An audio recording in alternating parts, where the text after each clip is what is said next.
Welcome to official ज्ञान बिंदु classes. आज हम बायोलॉजी के अंदर कंकाल तंत्र का विभाजन पढ़ेंगे। कंकाल तंत्र का विभाजन दो प्रकार का होता है, एक होता है बाह्य कंकाल और एक होता है अंतः कंकाल। तो लिख सकते हैं कंकाल तंत्र का विभाजन। कंकाल तंत्र का विभाजन।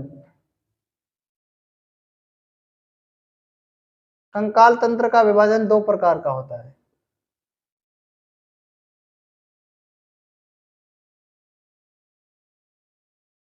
पहला होता है बाह्य कंकाल। बाह्य कंकाल और दूसरा होता है अंतः कंकाल।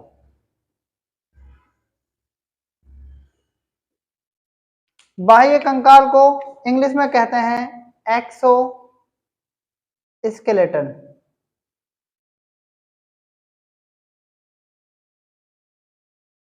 और अंतः कंकाल को कहते हैं, अंत का मतलब एंड होता है इसलिए एंड लिख सकते हैं, ओ भी लिख सकते हैं और स्केलेटन।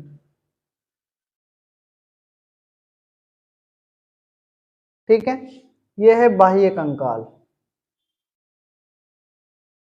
और यह है अंतः कंकाल।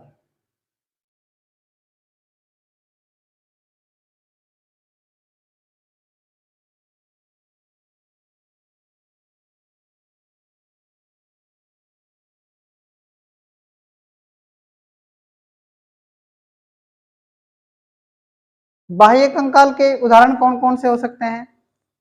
बाह्य कंकाल जो होता है वो शरीर को सुरक्षा और सहारा प्रदान करती है।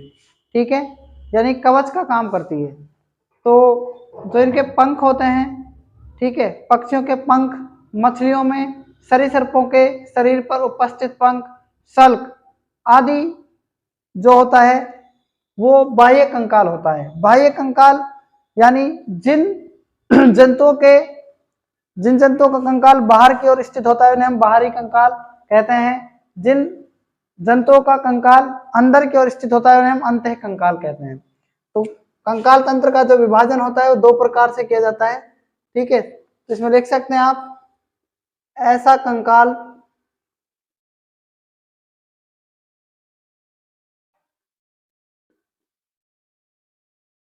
जिन जंतुओं में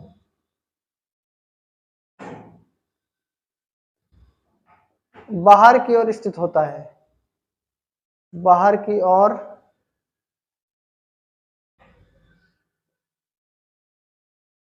स्थित होता है उन्हें हम कहते हैं बाह्य कंकाल। जिन जंतुओं में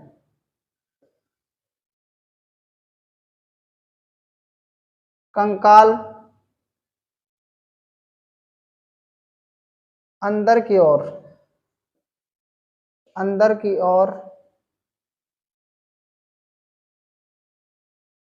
स्थित होता है उन्हें हम कहते हैं अंतः कंकाल। तो ये दो प्रकार के होते हैं, एक तो होता है दो प्रकार के वर्ग में होता है इकाइनोडर्मेटा और दूसरा होता है कार्डेटा। ठीक है, इकाइनोडर्मेटा जो होता है उसके अंदर कौन कौन से आते हैं? जीव आते हैं। उसके अंदर पहले जीव आते हैं जैसे मछली, समुद्री अर्चिन, ब्रिटल स्टार, समुद्री मछली।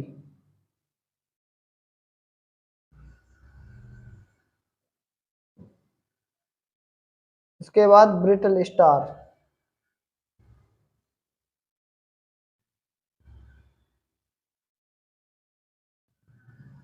ब्रिटल स्टार और तीसरा आता है, तीसरा नंबर आता है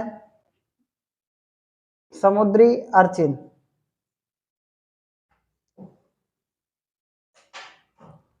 कार्डेटा के अंदर क्या क्या आता है?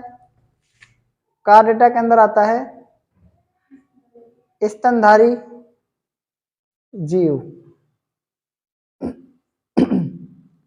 स्तनधारी जीव कार्डेटा के अंदर आते हैं। और इनका जो भ्रूण विकास, इसमें जो अंतः कंकाल का निर्माण होता है, अंतः कंकाल का निर्माण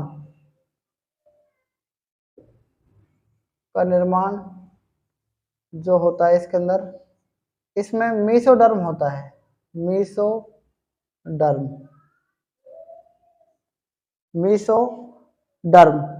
ठीक है। मीसोडर्म का मतलब मध्य चर्म।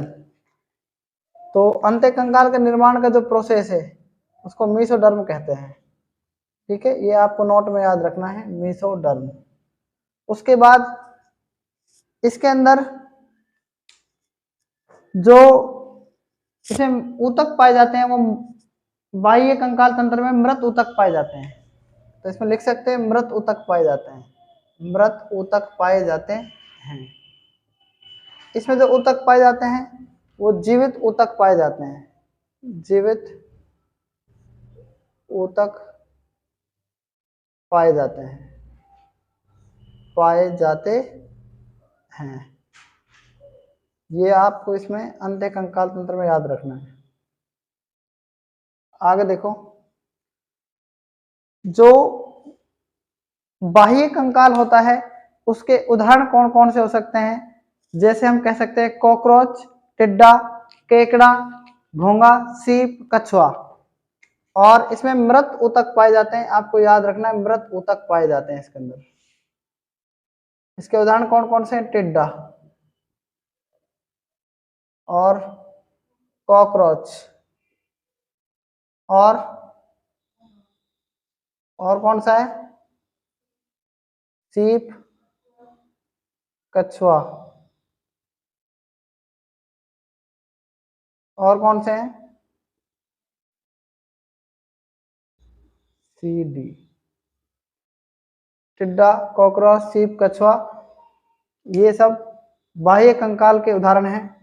तो आप इनके उदाहरण लिख सकते हैं यहाँ पर, ठीक है, टिड्डा, कॉकरोच, सीप, कछुआ। उसके बाद हम बात करते हैं अंतः कंकाल के अंदर अंतः कंकाल का निर्माण किस किस से होता है। तो अंतः कंकाल का निर्माण दो चीजों से होता है, एक होता है अस्थियों से, अस्थि से, और एक होता है उपास्थि से। एक होता है अस्थि से और एक होता है उपास्थि से। तो सबसे जो मोस्ट इंपोर्टेंट है वो अस्थि और उपास्थि है, ठीक है।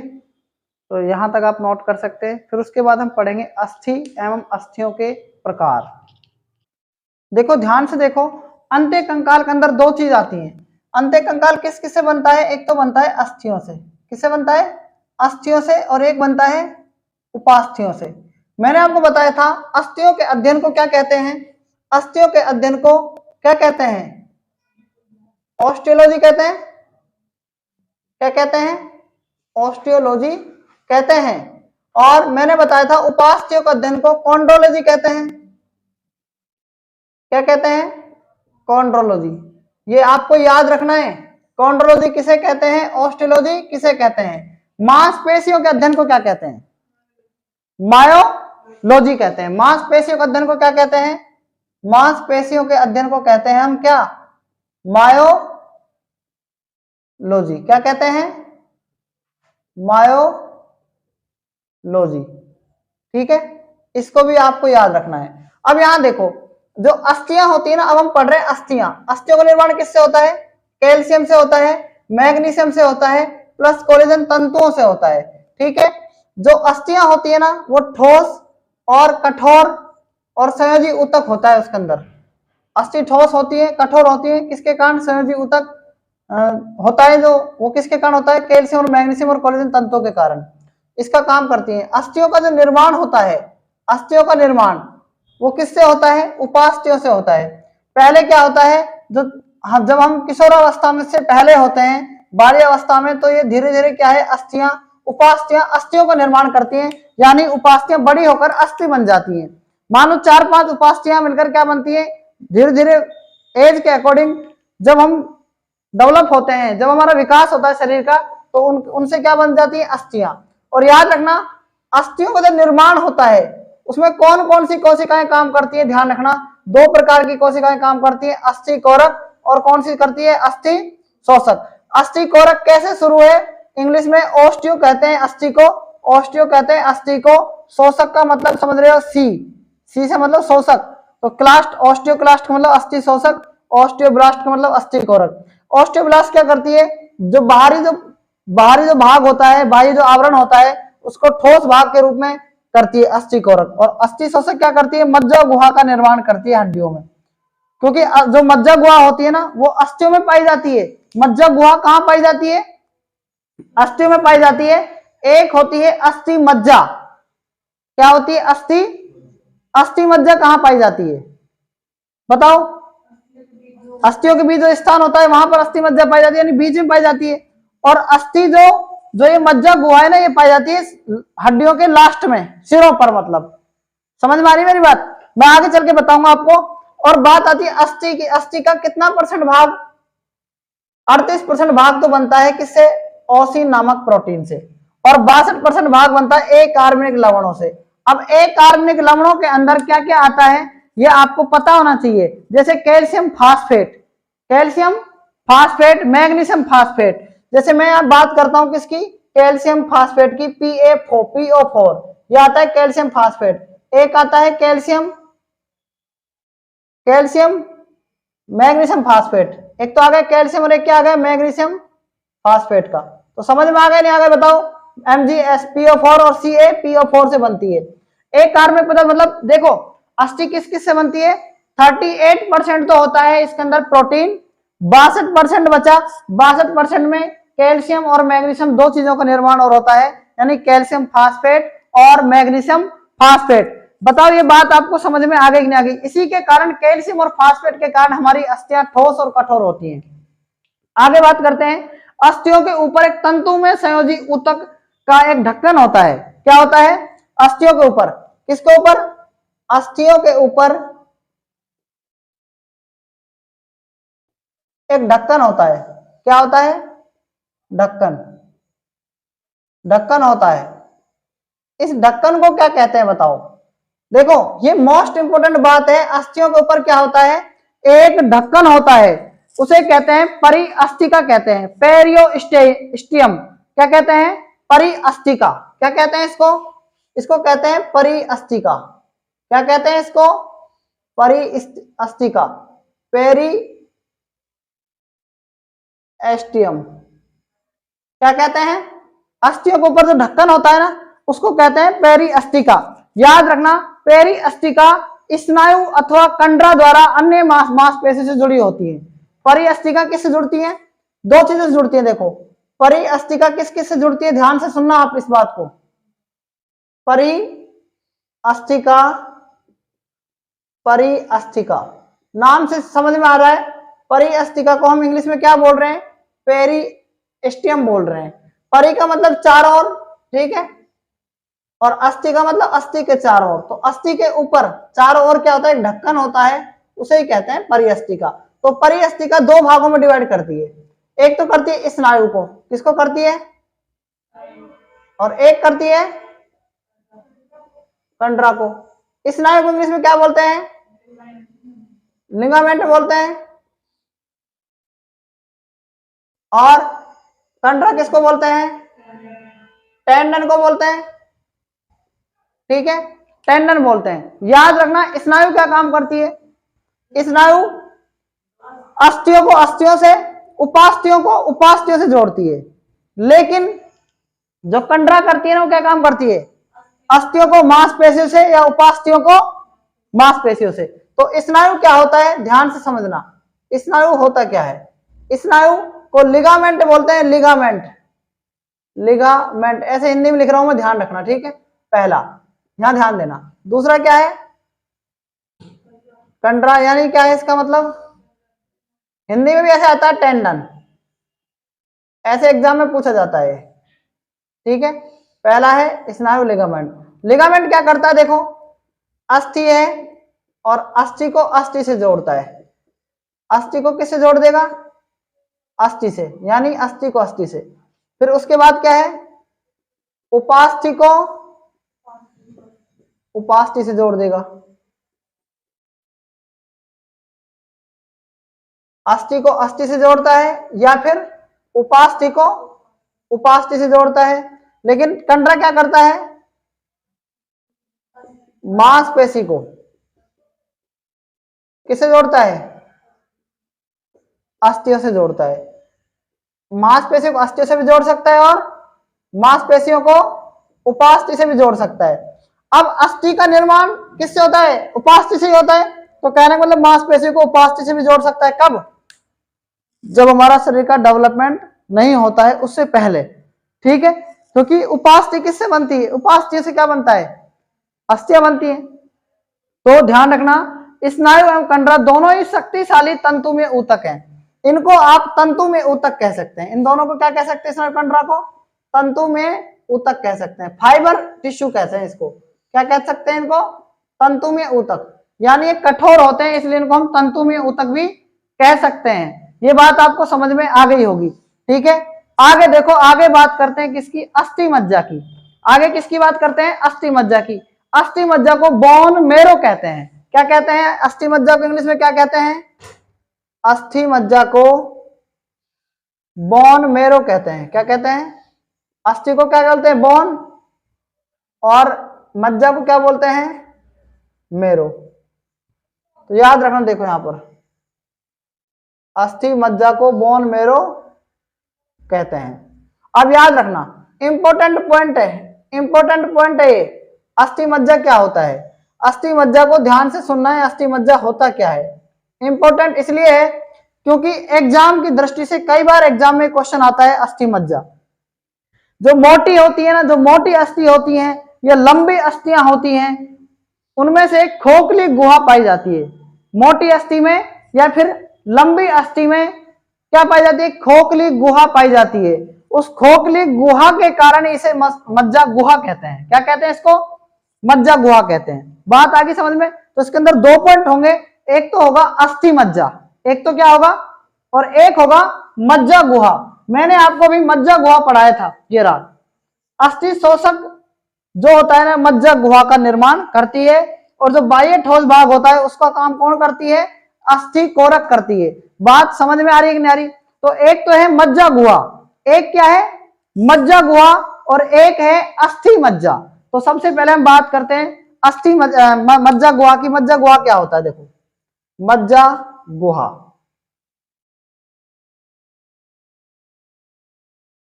सुनना ध्यान से। मोटी एवं लंबी अस्थि, मोटी एवं लंबी अस्थि के बीच, लंबी अस्थियों में क्या होती है बताओ, एक खोखली क्या होती है, क्या होती है, खोखली गुहा होती है, खोखली गुहा होती है। इसलिए इसे क्या कहते हैं, मज्जा गुहा कहते हैं। अब सुनना ध्यान से, जैसे कोई मान लो एक लंबी अस्थि है, मान लो ये क्या एक अस्थि है, ये एक अस्थि है। इस अस्थि के अंदर क्या होगा, मोटी है, लंबी है ना। खोखली गुहा ये पाई जा रही है इसमें, देखो यहां पर ये क्या है, एक तरीके से खोखली गुहा है। ये क्या पाई जा रही है, खोखली गुहा। समझ में आ रही है मेरी। इस चीज को तो क्या कहते हैं, मज्जा गुहा। क्या कहते हैं, मज्जा गुहा। अब ध्यान से सुनना, जो अस्थि मज्जा होती है ना, बीच में एक छोटे छोटे मतलब इसमें छिद्र पाए जाते हैं। इसमें क्या पाए जाते हैं, छिद्र पाए जाते हैं। क्या पाए जाते हैं, छिद्र पाए जाते हैं। इन छिद्रों में तरल भरा होता है। क्या भरा होता है, तरल भरा होता है। इस तरल के की वजह से इसको क्या कहते हैं, अस्थि मज्जा कहते हैं। यानी मज्जा गुहा में एक विशेष प्रकार का अर्ध तरल भरा होता है, आधा तरल भरा होता है, जिसे क्या कहते हैं, अस्थि मज्जा कहते हैं। बताओ ये बात समझ में आ गई कि नहीं आ गई, ठीक है। तो अस्थि मज्जा दो प्रकार की होती है। कितने प्रकार की होती है, अस्थि मज्जा दो प्रकार की होती है। ध्यान से सुनना, ये दो प्रकार की होती है अस्थि मज्जा। एक होती है वाई मतलब पीली पीली अस्थि मज्जा, पीली अस्थि मज्जा। एक होती है लाल अस्थि मज्जा, एक तो होती है पीली अस्थि मज्जा और एक होती है लाल अस्थि मज्जा। बात को याद रखना, ये पीली अस्थि मज्जा कहां पाई जाती है? मध्य में पाई जाती है। कहां पाई जाती है? मध्य में। समझ में आ गया? अस्थि के मध्य में पाई जाती है उसे हम पीली अस्थि मज्जा कहते हैं, और जो किनारों पर पाई जाती है, जो किनारे पर पाई जाती है उसे हम क्या कहते हैं? लाल अस्थि मज्जा कहते हैं। याद रखना, इस पीली अस्थि मज्जा के अंदर WBC का निर्माण होता है। किसका निर्माण होता है? WBC का निर्माण होता है। समझ में आ गया? श्वेत रक्त कणिकाओं का। और इसके अंदर किसका निर्माण होता है? RBC का, RBC का। और किसका साथ में निर्माण होता है? प्लेटलेट्स का। किसका निर्माण होता है? प्लेटलेट्स का। तो दो चीजों का निर्माण होता है इसके अंदर। क्या किस किस का निर्माण होता है? अस्थि मज्जा में लाल रक्त कणिकाओं का निर्माण होता है और प्लस में श्वेत रक्त कणिका सॉरी प्लेटलेट्स का निर्माण होता है। बात आगे कि नहीं आगे समझ में बताओ। लाल अस्थि मज्जा में लाल एवं श्वेत रुधिर कणिकाओं का, साथ में हम कह सकते हैं कि इसमें WBC का निर्माण भी कभी कभी होता है। ठीक है, तो RBC का निर्माण होता है प्लस WBC का निर्माण होता है प्लस प्लेटलेट्स का निर्माण होता है। लेकिन याद रखना, पीली अस्थि मज्जा में मध्य में पाई जाती है, इसमें श्वेत रुधिर कणिकाओं का निर्माण होता है। ठीक है, तो यहां तक आप इसको नोट कर सकते हैं, फिर आगे अपन पढ़ते हैं। देखो अब हम पढ़ते हैं अस्थियों के प्रकार। अस्थियां कितने प्रकार से होती हैं? अस्थियों के प्रकार।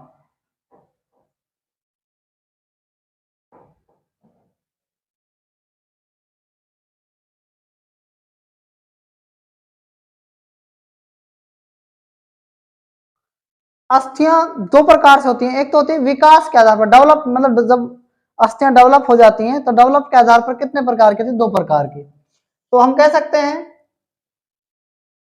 विकास के आधार पर, विकास के आधार पर कितने प्रकार की होती हैं? दो प्रकार की होती हैं। कौन कौन सी? पहली होती है कलाजात अस्थि, कला जात अस्थि। और दूसरी क्या होती है बताओ? दूसरी होती है उपास्थि जात अस्थि, उपास्थि जात अस्थि। ऐसा क्यों कहते हैं इसको, ये समझो। जो अस्थियां सबसे पहले होती है ना, वो उपास्थि होती है। क्या होती है? उपास्थि तो होती है पहले, उपास्थि के बाद क्या बनती है? अस्थि बनती है। इसलिए इसको हम क्या कहते हैं? कलाजात अस्थि। और एक होती है उपास्थि जात अस्थि। इंग्लिश में क्या कहते हैं? इन्वेस्टिंग बॉन। क्या कहते हैं? इन्वेस्टिंग बॉन। क्या कहते हैं? बॉन। और ये क्या है? उपास्थि को कार्टिलेज कहते हैं, इसलिए कार्टिलेज बॉन। ठीक है, बात समझ में आ गई? कार्टिलेज जीनियस भी कह सकते हैं, जीनियस अगर लगा दोगे तो ये बॉन बन जाएगा। उपास्थि जात अस्थि। बात को ध्यान से सुनना, इस अस्थि को हम त्वचीय अस्थि भी कहते हैं। क्या कहते हैं? त्वचीय अस्थि। क्या कहते हैं? त्वचीय अस्थि कहते हैं इसको। ठीक है, इन्वेस्टिंग बोन जो होता है वो कहां कहां पर होता है? मानव की खोपड़ी में, कंधे में पाई जाती है। कहां पाई जाती है अस्थियां? मानव की खोपड़ी के अंदर। कहां पाई जाती है? मानव खोपड़ी के अंदर। और कहां पाई जाती हैं? कंधे में। कहां पाई जाती हैं? कंधे में, मानव की खोपड़ी में। और कहां पाई जाती है बताओ? कंधे में। जो अस्थियां पाई जाती है उन्हें हम क्या कहते हैं? कलाजात अस्थि यानी इन्वेस्टिंग बोन कहते हैं। उपास्थि जात अस्थियां, नाम से पता चल रहा है उपास्थि कहां होती है? भ्रूण के टाइम होती है। कहां कहां होती है? ये जो अस्थियां होती है भ्रूण के टाइम में। तो इसका मतलब क्या है? भ्रूण से नाम पता चल रहा है, भ्रूण के भ्रूणीय अवस्था में। कहां पाई जाती है? भ्रूण अवस्था में पाई जाती है। नाम से पता चल रहा है भ्रूण अवस्था में पाई जाती है। ये बात आपको समझ में आ गई होगी। उसके बाद बात करते हैं उपास्थियों के स्थान पर विकसित होने के कारण इन अस्थियों को प्रतिस्थायी भी कहते हैं। ठीक है, हाथों एवं पैरों में, पिंजर में और कहां पर, कशेरुक दंड में उपास्थि-जात अस्थियां पाई जाती हैं। कहां कहां पर, कशेरुक दंड में सबसे पहले तो,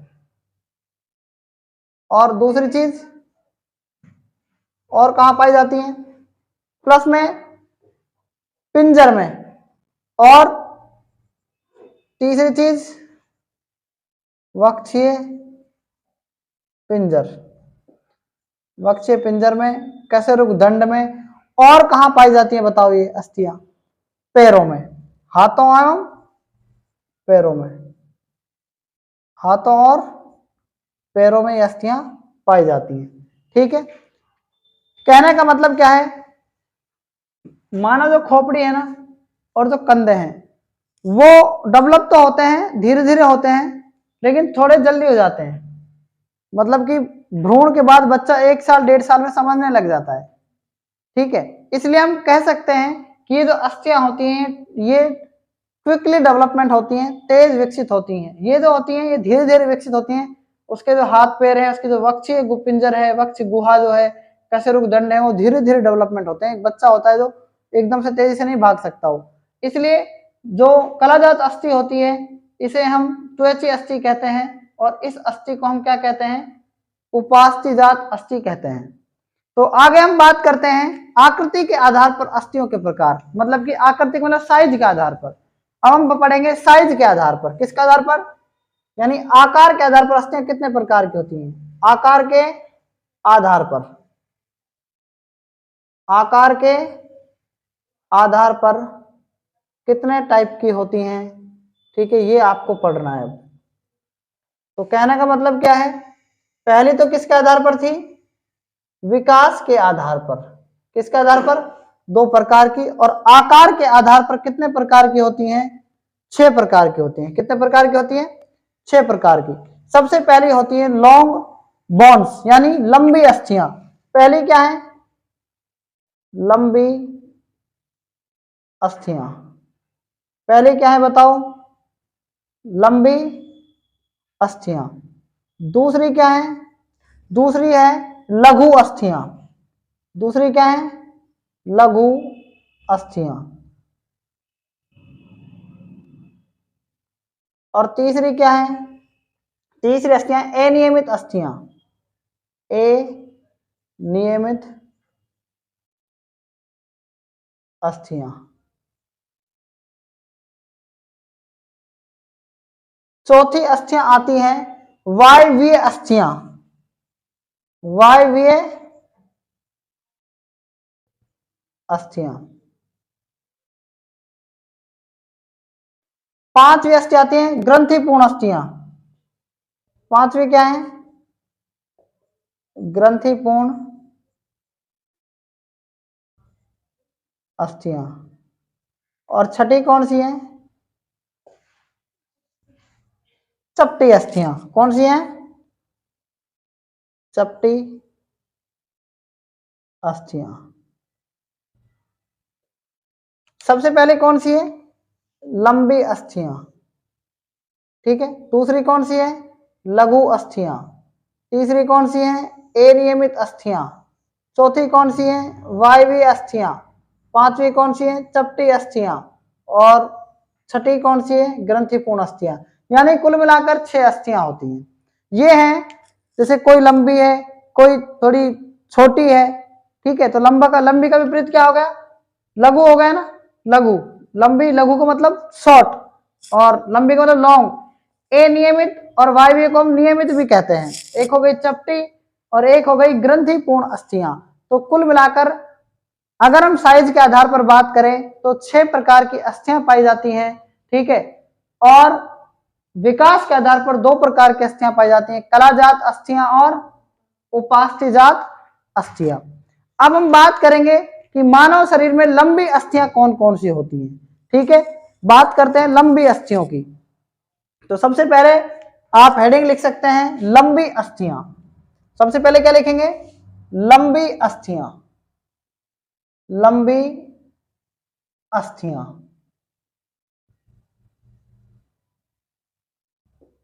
देखो, लंबी अस्थियों के बारे में बात करते हैं। सबसे पहले जो होती है ना ह्यूमरस, ह्यूमरस कहाँ पाई जाती है? ह्यूमरस बाह में पाई जाती है। कहाँ पाई जाती है? पहली है ह्यूमरस, कहाँ पाई जाती है? बाह में पाई जाती है। पहली अस्थि क्या हो गई? ह्यूमरस। प्लस फिर दूसरी अस्थि क्या हो गई? पहली अस्थि ह्यूमरस बाह में, रेडियस। दूसरी अस्थि क्या है? रेडियस। ये कहां पाई जाती है बताओ? रेडियस हाथ में पाई जाती है। कहां पाई जाती है? तीसरी अस्थि होती है अल्ना। तीसरी अस्थि क्या है? ये भी कहां पाई जाती है? हाथ में ही पाई जाती है। तो तीन अस्थियां तो हाथ हाथ में हो गई। एक होती है फीमर, ये पाई जाती है जांग में। फीमर कहां पाई जाती है? फीमर पाई जाती है जांग में। और प्लस एक होती है टीबिया और फिबुला, दो हड्डियां हैं, ये कहां पाई जाती हैं? पैर में पाई जाती हैं। जांग देखो कहां से कहां तक होती है? जांग घुटना होता है उससे ऊपर की जांग, घुटने से नीचे जो आते हैं ना वो पैर होते हैं। ध्यान से सुनना आप, जांग से नीचे नीचे होते हैं पैर। पैर ये यहां से नीचे तक नहीं है, पैर कहां से कहां तक है? घुटने से नीचे। अगर आपके घुटने टूट गए तो आप चल नहीं पाएंगे। तो कहने का मतलब क्या है? जो टीबिया और जो फिबुला है ना, ये दो हड्डियां हैं। कितनी हड्डियां हैं? तो देखो 1 2 3 4 5 और 6 जो हड्डियां पाई जाती है ना, वो कौन सी अस्थियां होती हैं? वो लंबी अस्थियां होती हैं। वो क्या होती हैं? लंबी अस्थियां। बात को समझ गए या नहीं समझे बताओ? तो पहली अस्थि कौन सी पढ़ी आपने? ह्यूमरस पढ़ी। पहली कौन सी पढ़ी है? ह्यूमरस। दूसरी कौन सी पढ़ी है? रेडियस। तीसरी कौन सी पढ़ी है? अल्ना। चौथी कौन सी पढ़ी है? फीमर। और पांचवी कौन सी है? टीबिया। और छठी कौन सी है? फिबुला। तो 6 हड्डियां लंबी अस्थियों में काउंट होती हैं। लंबी अस्थियां जो होती है ना, ये क्या होती है? छड़ के रूप में होती है। किसके रूप में होती है? छड़ के रूप में। इसके दोनों सिरे चौड़े होते हैं। मध्य के लंबे भाग को अस्थिदंड तथा दोनों सिरों को एपीफिसिस कहते हैं। मेरी बात को ध्यान से सुनना आप। सबसे पहले ये छड़ के रूप में होते हैं। ये हड्डियां जो होती है ना ऐसे होती हैं, इस तरीके से। इस तरीके से हड्डियां होती है। ध्यान से सुनना किस प्रकार से हड्डियां होती हैं। ये मान लो एक अस्थि है, इस अस्थि में ये छड़ के रूप में है। छड़ का मतलब समझ रहे हो? इसको हम मान, जैसे हम x मानते हैं ना किसी की लंबाई को, हम इसको मान सकते हैं छड़ के रूप में। माना इसकी लंबाई छड़, इसकी लंबाई क्या है? छड़। छड़ के रूप में होती है। तो एक भाग तो इसका यहां पर होता है और एक भाग इसका कहां पर होता है? यहां पर होता है। समझ में आ गए? कितने भाग हो गए? एक भाग कहां पर होता है? मध्य में होता है। तो मध्य भाग को कहते हैं अस्थिदंड। क्या कहते हैं? मध्य भाग को क्या कहते हैं?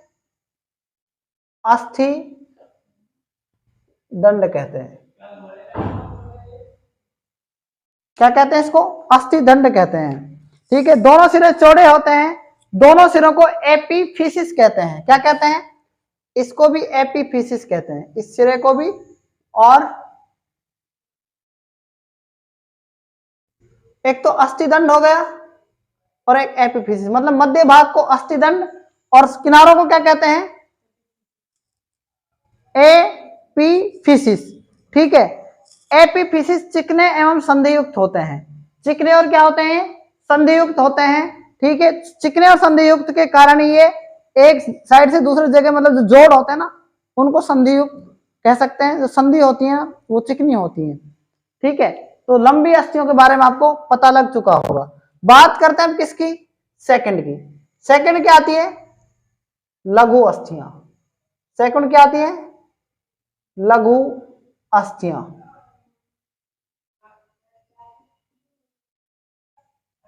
सेकंड क्या आती हैं? लघु अस्थियां। याद रखना, अस्थियां आकार में छोटी एवं अनियमित आकृति की होती हैं। इनकी आकृति के आधार पर इनका नामकरण किया जाता है। मानव की कलाई, मानव की जो कलाई होती है ना, और टखना, मानव की कलाई और टखना, कलाई में और टखने में, कलाई प्लस टखना, में जो अस्थियां होती है ना, टखना समझते हो कहाँ होता है, कहाँ होता है, नीचे नीचे होता है। तो उन अस्थियों को क्या कहते हैं बताओ, कार्पल और टार्सल आपने सुना होगा। कार्पल का मतलब क्या होता है, कलाई। कार्पल का मतलब क्या होता है, कलाई होता है। आप इंग्लिश भी सीख जाएंगे यहां से। और टार्सल का मतलब क्या होता है, टखना। इसलिए टखने की हड्डी को, पैर के टखने की हड्डी को टार्सल, और हाथ, मानो के हाथ की कलाई की हड्डी को कार्पल कहते हैं। बात आगे समझ में। आप हाथ का क्या होता है बताओ, हथेली होती है, पैर का पंजा होता है। हाथ की हथेली को क्या कहते हैं, मेटाकार्पल, और पैर के पंजे को क्या कहते हैं, मेटाटार्सल कहते हैं। समझ में आया नहीं ये क्वेश्चन। ये जो लघु अस्थियां होती है इनको हम शॉर्ट कहते हैं, शॉर्ट अस्थियां कहते हैं। अब तीसरी आती है अनियमित अस्थियां। तीसरी क्या आती है, अनियमित अस्थियां। ठीक है, तीसरा नाम लिख सकते हैं आप, अनियमित अस्थियां। अनियमित अस्थियां।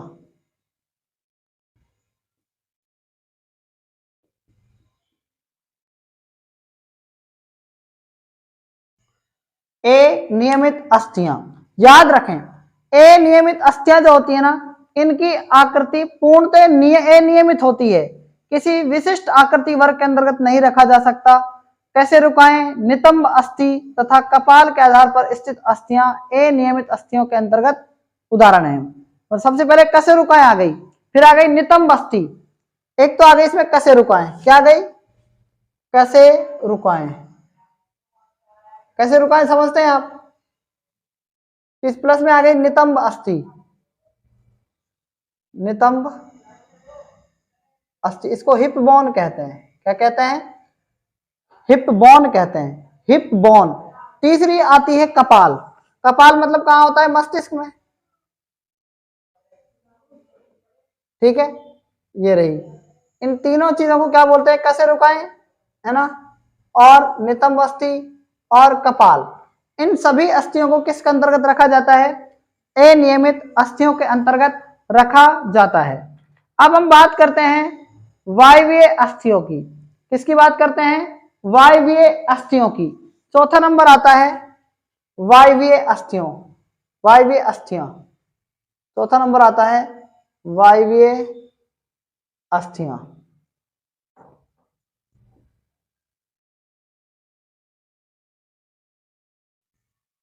देखो, वायवीय जो अस्थियां होती है ना, उसके अंदर देखो, इन अस्थियों में क्या है, एक स्पेस होता है जो इनको हल्का बनाता है। मानव सिर में 3 प्रकार की अस्थियां मेनली पाई जाती है। मानव सिर में स्फेनोइड सबसे पहले पाई जाती है, स्फेनोइड। क्या पाई जाती है, स्फेनोइड। सबसे पहले अस्थि कौन सी है, स्फेनोइड। दूसरी है एथमोइड। दूसरी क्या है, एथमोइड।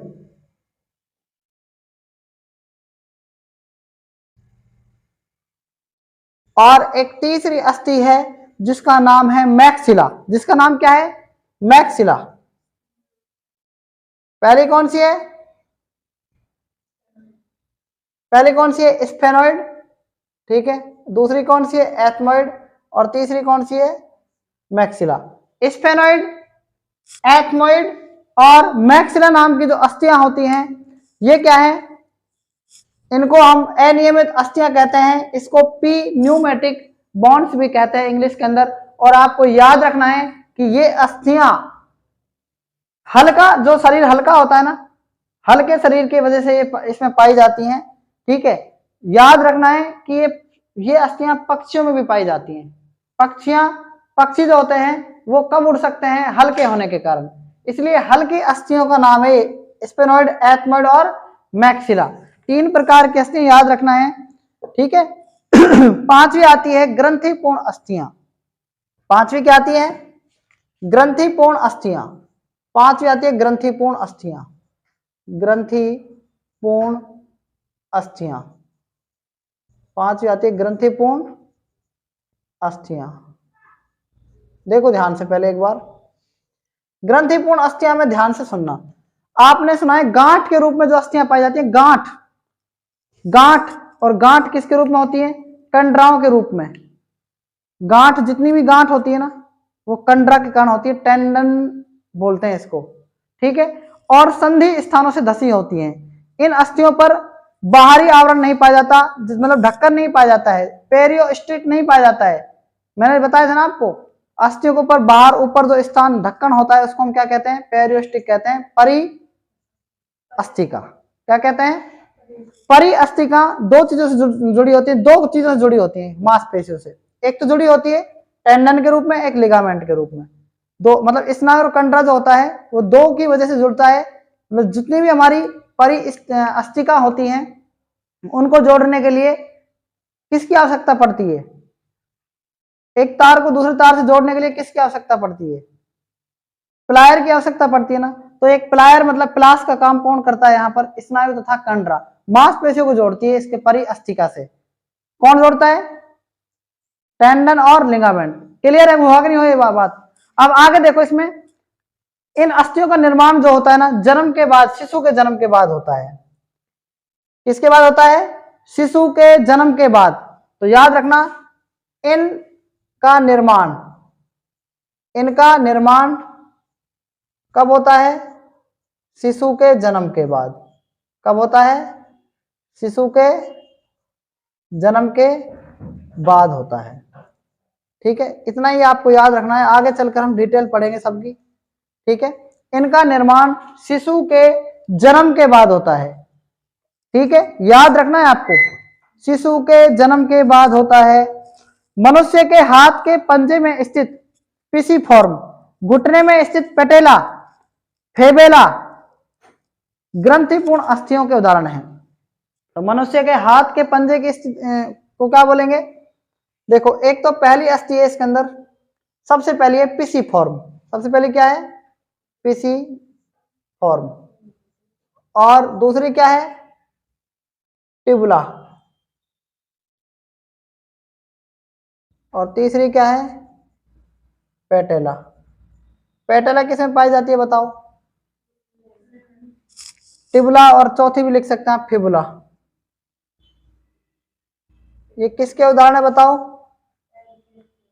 पैर की अस्थियों को। लेकिन ये हाथ के पंजे में पाई जाती है स्थिति, ये अस्थि हाथ के पंजे में। कहाँ पाई जाती है, हाथ के पंजे में। ये पैर में, ये पैर में, ये भी पैर में, सारी पैर में पाई जाती है। ठीक है, तो इनको आप नोट कर सकते हैं। उसके बाद हमारी लास्ट बस्ती है चपटी अस्थियां। लास्ट क्या है, चपटी अस्थियां। तो छठा नंबर आ जाता है चपटी अस्थियों का, चपटी अस्थियां।